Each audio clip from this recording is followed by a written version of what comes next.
Hello everybody, my name is Kai, and today we're doing another quick weapon review on the Phenmor.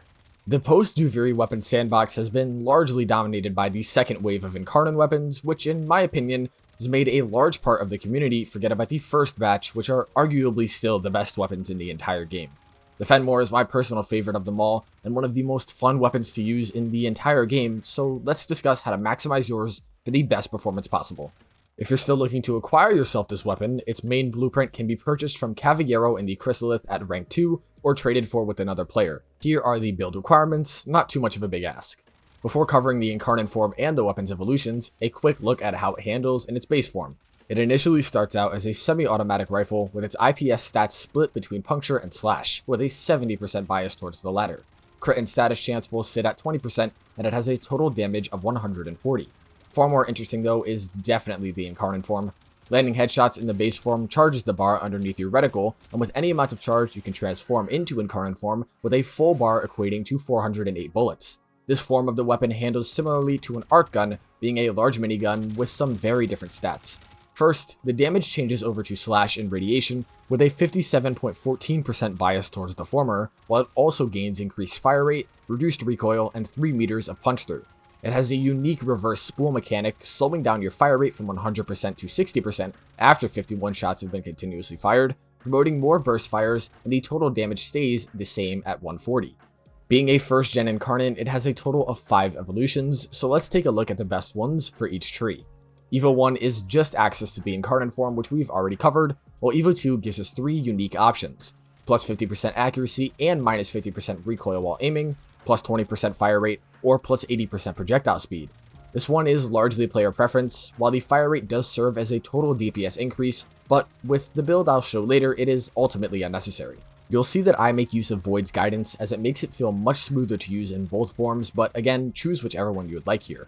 Tree 3 consists of mainly perks that affect the base form of the Incarnon, with 50% more magazine capacity, on reload from empty plus 100% reload speed for 6 seconds, or on a headshot kill 20% chance to reload. I use the last one as the base form is still very strong, and while charging the Incarnon, you'll find yourself killing your targets regardless. Tree 4 gives some very interesting options, but the choice we make here is ultimately dependent on our 5th Evo choice, so we will skip ahead real quick to that one.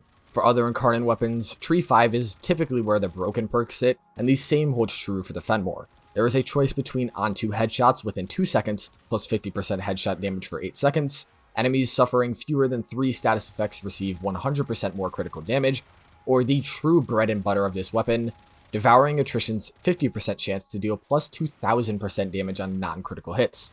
This damage is very unique though, as it is not additive with other base sources like Primary Merciless or Serration. It is multiplicative like Eclipse. If you aren't aware of just how powerful that is, then I hope this demonstrates as such. With Devouring Attrition being by far the best Tree 5 perk, going back to Tree 4's options, the one that stands out immediately is Elemental Excess, which reduces crit chance in favor of more status chance.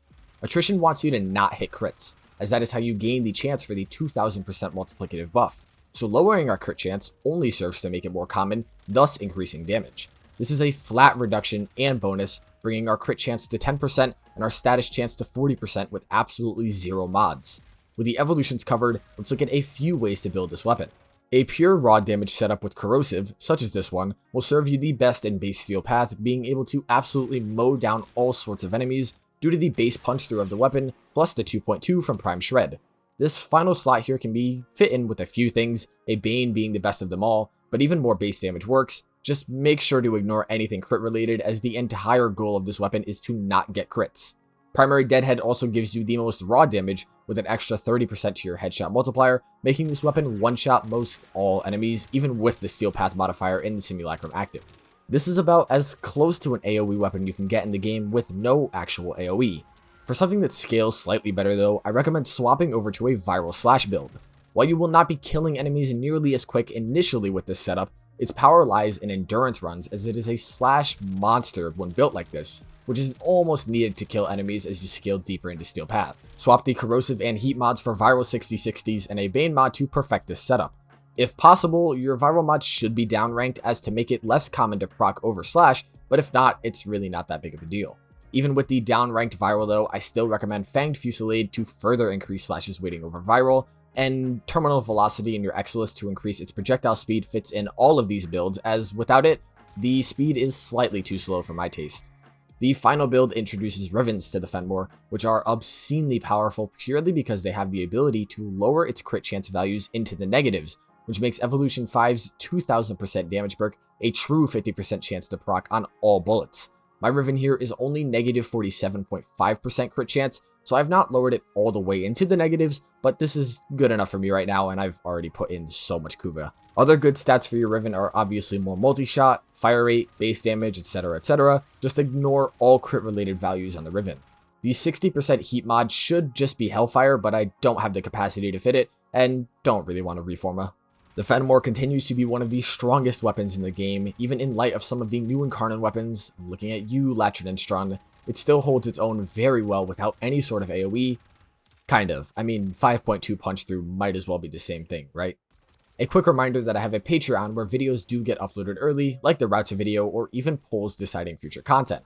Come join my other patrons here or even on YouTube, which does get you a special badge in live chat and unique emojis. Am I selling this to you? I hope so. Go give it a look, and maybe your name will be up with these people in the next video. Thank you to Bored Platypus, The Mad Monk, Scotty Nose, Young Mung, Bad Robot, Jade Rabbit, Shrike, Sage, Pretend, Sadu, Rave, Calamity, Intellectual, Nessie, SOS, Nova, Megalodon, Boxy, Heath, Corrupt, and TNBH. Again, thank you so much for helping make all of this possible. Your support is appreciated sincerely. That's all for today, everyone. I am working on a pretty large video project right now, 9 pages in and only halfway done with what I want to cover. May not be for everyone, but I am tapping into a demographic I am yet to make any videos for really, but here's hoping it does well and this holds you over till then. I hope this video was informative and helpful, and I will see all of you guys in the next one. Peace!